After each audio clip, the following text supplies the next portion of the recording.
am happy to join with you today in what will go down in history as the greatest demonstration for freedom in the history of our nation. 50 years ago, a great American, in whose symbolic shadow we stand today, signed the Emancipation Proclamation. This momentous decree came as a beacon light of hope to millions of Negro slaves who have been seared in flames of withering injustice. It came as a joyous daybreak to end the long night of their captivity. But 100 years later, the Negro slave is still not free.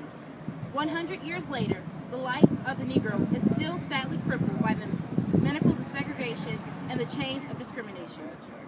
100 years later, the Negro lives on a lonely island of poverty in the midst of a vast ocean of material prosperity.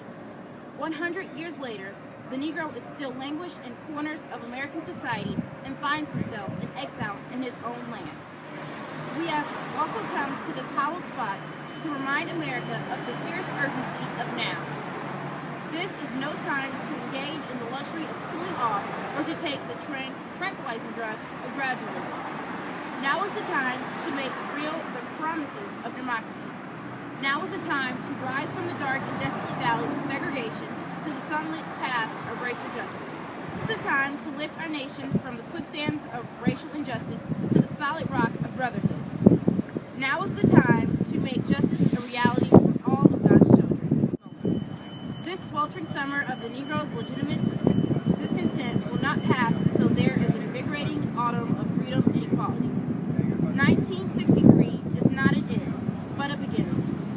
And those who hope that the Negro needed to blow off steam and will now be content will have a rude awakening if the nation returns to business as usual.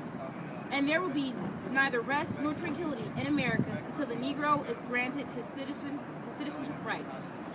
The whirlwinds of revolt will continue to shake the foundations of our nation until the bright day of justice emerges. But there is something I must say to my people who stand on the warm threshold which leads to the palace of justice. In the process of gaining our rightful place, we must not be guilty of our wrongful deeds. Let us not seek to satisfy our thirst for freedom, but drinking from the cup of bitterness and hatred. We must conduct our struggle on the high plane of dignity and discipline. We must not allow our creative protests to degenerate into physical violence. Again and again, we must rise to the majestic heights of meeting physical force and soul force.